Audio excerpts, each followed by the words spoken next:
అది ఎవరో తెలియట్లేదు. అందుకే నా సేఫ్టీ కోసం నా ఇంట్లో ఉన్న మనుషులు అందరి మీద కంప్లైంట్ ఇస్తున్నాను. దయచేసి నన్ను కాపాడగలరు.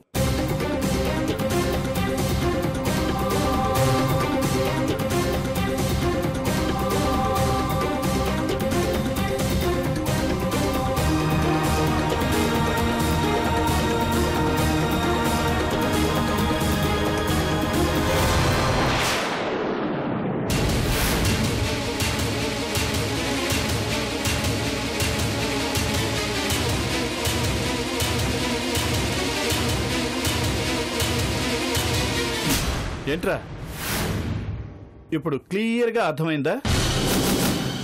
నేను వెటకారంగా చదివినా అందులో మ్యాటర్ మాత్రం కరెక్టరు.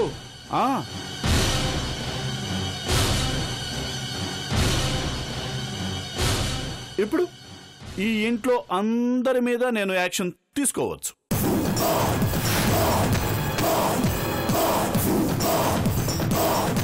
మీ అమ్మ, నువ్వు, నీ ఇల్లీగల్ వైఫ్, టోటల్ ఫ్యామిలీ ఇప్పుడు నా అండర్లో ఉందిరా.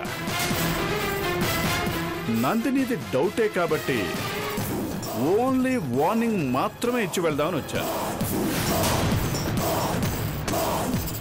అదే తను కన్ఫర్మ్ చేసుంటే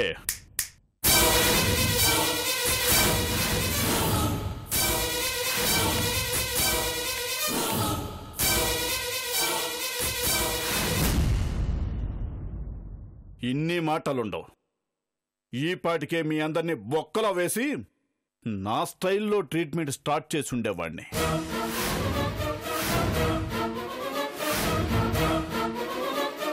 ఏంటమ్మా ఇది? ఎందుకింత పనిచేశావు? ఏం చేయమంటారు?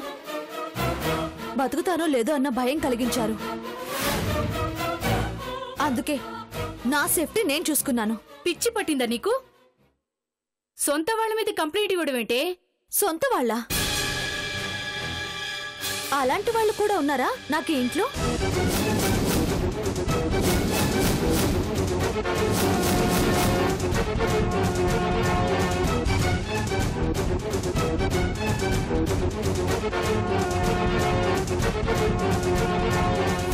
మెట్ల మీద నుండి పడేయాలని ఒకసారి, కుంకుమ పూల టాబ్లెట్లు కలిపి ఇంకొకసారి, నిన్నటికి నిన్న ఏకంగా నా కడుపులో బిడ్డతో పాటు నన్ను కూడా చంపాలని ప్లాన్ చేశారు.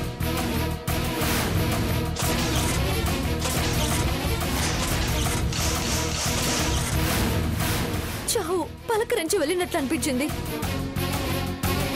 చాలు, నందినిలో ఉన్న ఈ భయం చాలు. మీరు తనని ఎంత టార్చర్ పెడుతున్నారో అర్థం చేసుకోవడానికి.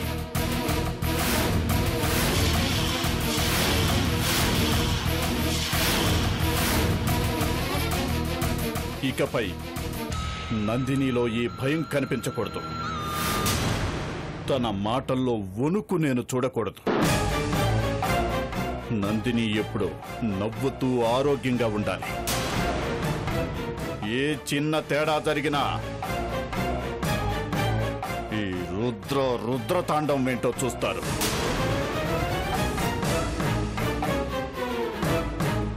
చూడు, చట్ట ప్రకారం విడాకులు లేకుండా ఇద్దరు భార్యలుండటమే తప్పు. పోనీలే అని వదిలేశాను. కానీ ఒక భార్య కోసం ఇంకో భార్యని టార్చర్ చేయడం మాత్రం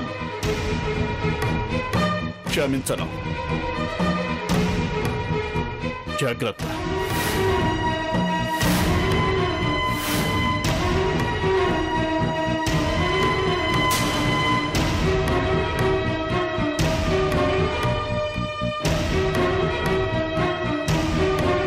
మీద చెయ్యెత్తుతావురా? ఇప్పుడు చూడు, నందిని నిన్ను కాదని నా చేయి పట్టుకుని నడిచే పరిస్థితి తీసుకొస్తా. గుర్తుందిగా? నందిని నవ్వుతూ ఉండాలి, నవ్వుతూ. నందిని, ఇక నీకు ఏ ప్రాబ్లం లేదు, నేనున్నాను కదా. థ్యాంక్స్ రుద్ర.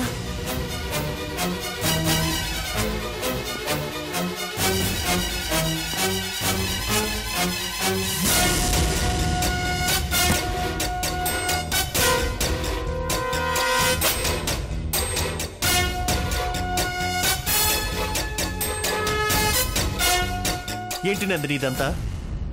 ఎందుకు నీకు నువ్వే అన్ని ఊహించుకొని లైఫ్ స్పాయిల్ చేసుకుంటున్నావు? నీ వల్ల వాడు నన్ను ఎన్ని మాట్లాడినాడో చూసావా? అతనన్న దాంట్లో తప్పే ఉంది. నువ్వు నిజంగా రిమోట్ వేగా.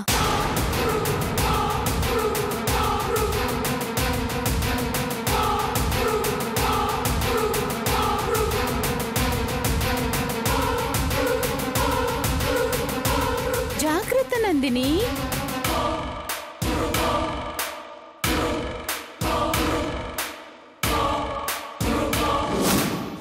ఏంటి జానకి నువ్వనేది? అవునమ్మా, ఆ రుద్ర మళ్ళీ డ్యూటీలో జాయిన్ అయ్యాడు. నందినినే కంప్లైంట్ ఇచ్చిందట. నందిని కంప్లైంట్ ఇవ్వడం ఏంటి జానకి? తనెందుకు అలా చేస్తుంది? నందిని ఇప్పుడు పూర్తిగా మల్లేశ్వరి మాయలో ఉందమ్మా. అందుకే రుద్రని నమ్ముతోంది. పాపం విజయ్ నందిని చేసిన దానికి చాలా బాధపడుతున్నాడు. అత్తయ్య కూడా ఏమీ మాట్లాడలేకపోతుంది.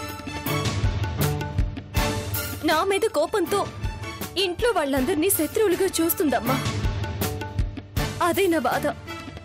అదేంట్రా, నువ్వు బాధపడుతూ ఉంటే ఎలా? మేమంతా ఉన్నాగా. వాళ్ల వల్ల మనకి ఏ ప్రాబ్లం రాకుండా నేను చూసుకుంటానులే. నువ్వు ధైర్యంగా ఉండు. సరేనమ్మా.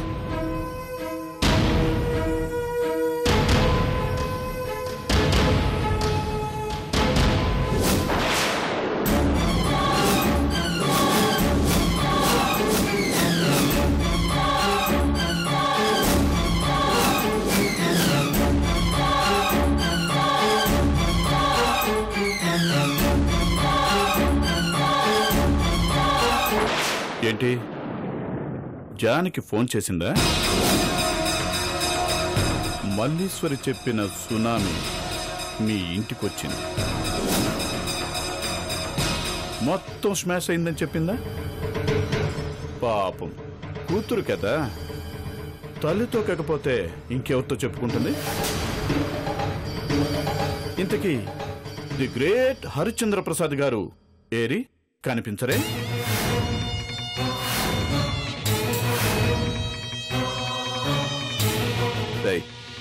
నిన్నెవడరా ఇంట్లోకి రానిచ్చింది? పొలబాబు, పొలబాబు, కుక్కల్ని లోపలికి రానివద్దని చెప్పాను కదా. కూల్.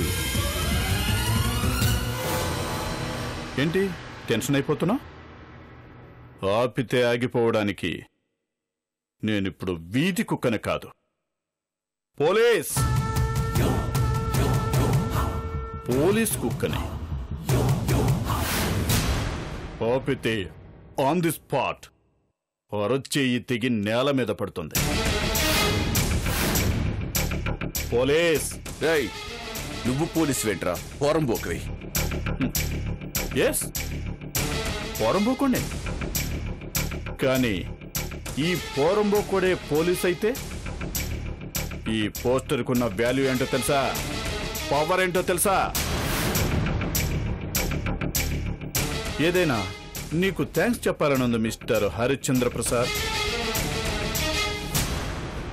ఎందుకంటే నువ్వు నాకిచ్చిన ట్రీట్మెంట్ వల్లే మళ్ళీ నాకు ఈ డ్రెస్ గుర్తుకొచ్చింది. Anyway, thank you. నువ్విచ్చిన ఓవర్ యాక్షన్కి నా రియాక్షన్ ఏంటో ఎలా ఉంటుందో తెలియాలిగా. నువ్వు నాకు గన్ గురి పెడతావా? నా గురి ఎక్కడ పెట్టానో చెప్పనా? నీ కూతురు మీద. రేయ్, అరవకు. పోలీస్. అయితే ఏంట్రా? యూనిఫామ్ లేనప్పుడు నా చొక్కా పట్టుకుంటేనే రియాక్షన్ ఇలా ఉంది అంటే, అదే యూనిఫామ్ మీద ఉన్నప్పుడు నా కాలర్ పట్టుకుంటే ఇంకెలా రియాక్ట్ అవుతానో ఆలోచించు.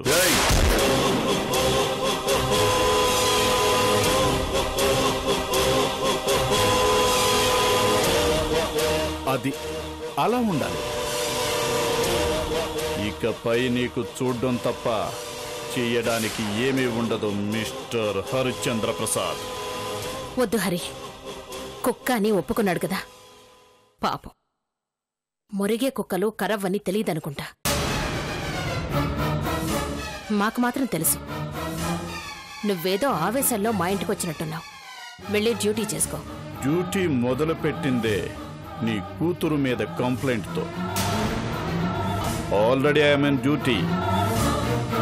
మిస్టర్ ప్రబళిక హరిశ్చంద్ర ప్రసాద్, ఇకపై 24 అవర్స్ కాన్సంట్రేషన్ మొత్తం మీ మీదే. చార్జ్ తీసుకున్న ఏ పోలీస్ ఆఫీసర్ అయినా ముందు సిటీలో ఉన్న రౌడీలందరికీ వార్నింగ్ ఇస్తాడు. కానీ ఈ రౌడీ పోలీస్ నీకు వార్నింగ్ ఇవ్వడానికి వచ్చాడు. వార్నింగ్ 1 టైమే, next time no warning, direct గా బారే. Be careful.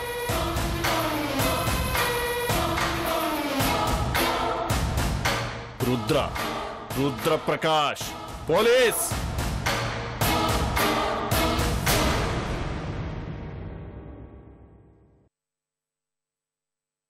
వదిలే హరి. చాలా రోజుల తర్వాత ఖాకీ చొక్కా వేసుకున్నాడుగా, ఇలాగే రెచ్చిపోతాడు. మనం వాడి మాటలకి టెంప్ట్ అవ్వకూడదు.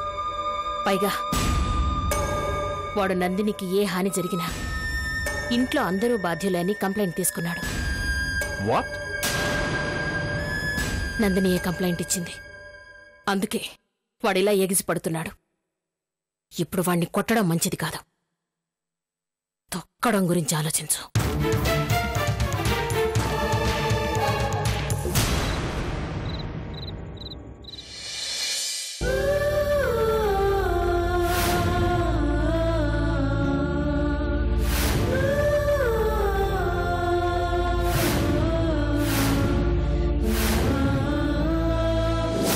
ఏం చేస్తావు? కొడతావా?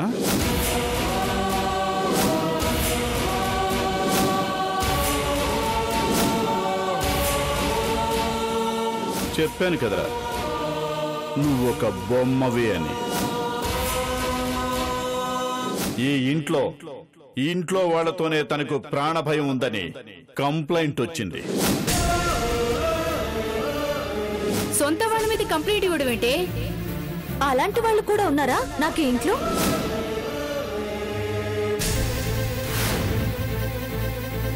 ఇప్పుడు చూడు, నందిని నిన్ను కాదని నా చేయి పట్టుకుని నడిచే పరిస్థితి తీసుకొస్తా.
అత్తయ్య,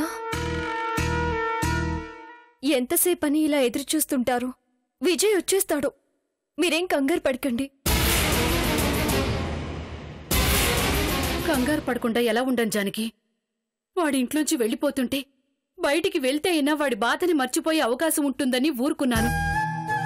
కానీ వాడి ఇంతవరకు తిరిగి రాలేదంటే నాకేదో భయంగా ఉంది జానకి. ఎందుకత్తయ్య భయం? విజయ్ ఏమైనా చిన్నపిల్లాడా? వచ్చేస్తాడులేండి. పాపం విజయ్, వాడికి జీవితంలో సుఖం అనేదే లేకుండా పోయింది. ఆ దేవుడు ఏ ముహూర్తంలో వాడి తలరాత రాశాడో గాని సంతోషం అనే మాట రాయడం మర్చిపోయినట్టున్నాడు. ఎవరిని బాధ పెట్టకూడదని వాడి మధ్య సరిగ్గా మాట్లాడమే మానేశాడు. కానీ అందరం కలిసి వాడిని ప్రతి క్షణం బాధ పెడుతూనే ఉన్నాం. అత్తయ్య, పరిస్థితులు ఎప్పుడూ ఒకేలా ఉండవు. విజయ్ సంతోషంగా ఉండే రోజులు తప్పకుండా వస్తాయి. ఎన్ని రోజులు ఏదో ఒక మూల నాకు ఆశ ఉండేది జానకి. కానీ ఈ రోజు జరిగిన దాంతో ఆ ఆశ కూడా చచ్చిపోయింది.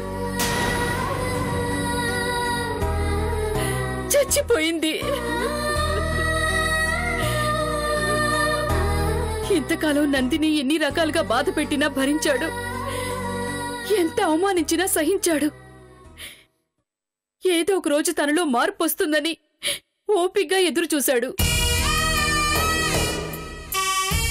కానీ ఈ రోజు ఒక పరాయి వ్యక్తి వచ్చి కట్టుకున్న భార్య ముందే అవమానిస్తుంటే ఆ నందిని కూడా వాడికి సపోర్ట్ ఇచ్చి మాట్లాడింది.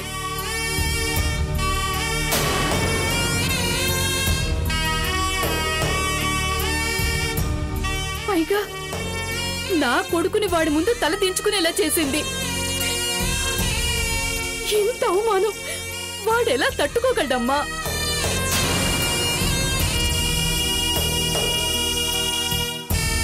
ఏ మగాడైనా మనసుకి బాధ కలిగితే భార్య దగ్గర ఓదార్పు పొంది ఆ బాధని మర్చిపోతాడు. కానీ భార్య వాణ్ణి బాధ పెడితే ఎవరితో చెప్పుకోగలడు? ఎలా మర్చిపోగలడు?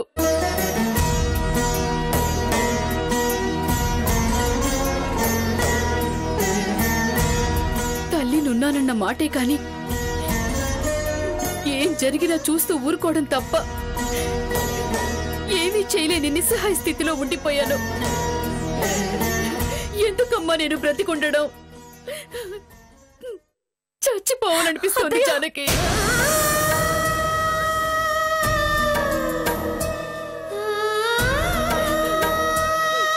ఏంటత్తయ్య మాటలు? ఏం చేయమంటావు జానకి? వాడి పరిస్థితిని చూడడం కన్నా నాకదే మంచిదనిపిస్తోంది.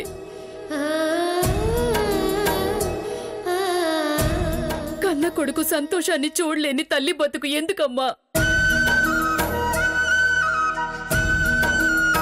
సంతోషమైన క్షణాలైనా బాధపడే క్షణాలైనా భార్యాభర్తలు కలిసి పంచుకుంటేనే జీవితానికి అర్థం ఉంటుంది జానకి. కానీ వాడికి అవకాశమే లేకుండా పోయింది.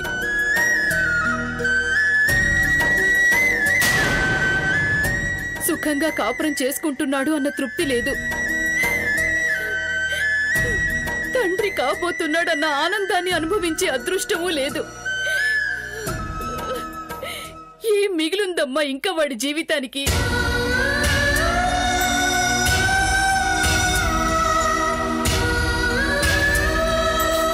విజయ్ తప్పు చేశాడు, నేను ఒప్పుకుంటాను.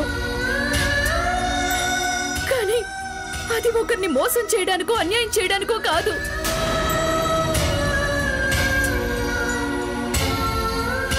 వాడు ఒకరి మీద చూపించిన ప్రేమ ఇంకొకరి మీద ద్వేషంగా కనిపించింది. అమ్మ జానకి, వాడిది చాలా గొప్ప మనసమ్మా. తెలుసో తెలియకో వాడు చేసిన పొరపాటుని ఇప్పుడు సరిదిద్దుకోవాలని ఆరాటపడుతున్నాడు. కానీ నందిని వాడికి అవకాశం ఇవ్వటం లేదు.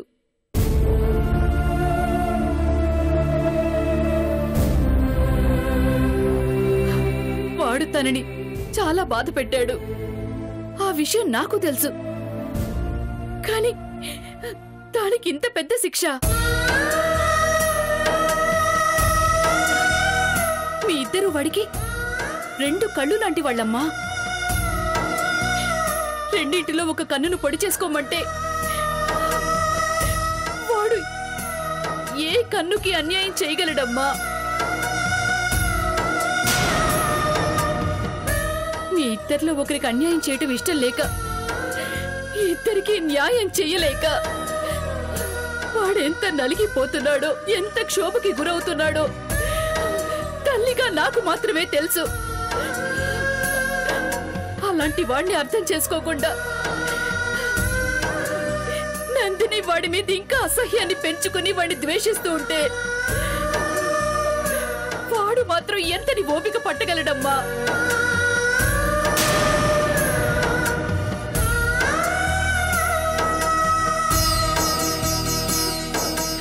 ఆ దేవుడికి వాడి మీద ఎప్పుడు దయ కలుగుతుందో, ఎప్పుడు వాడి జీవితాన్ని చక్కదిద్దుతాడో. ఎన్ని పూజలు చేసినా దేవుడి మనసు కూడా కరగడం లేదు.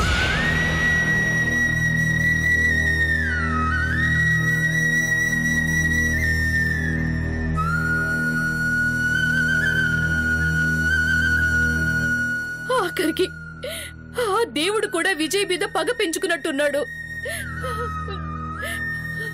అందుకే వాణ్ణి ఇంతగా చిత్రహింసలకి గురి చేస్తున్నాడు.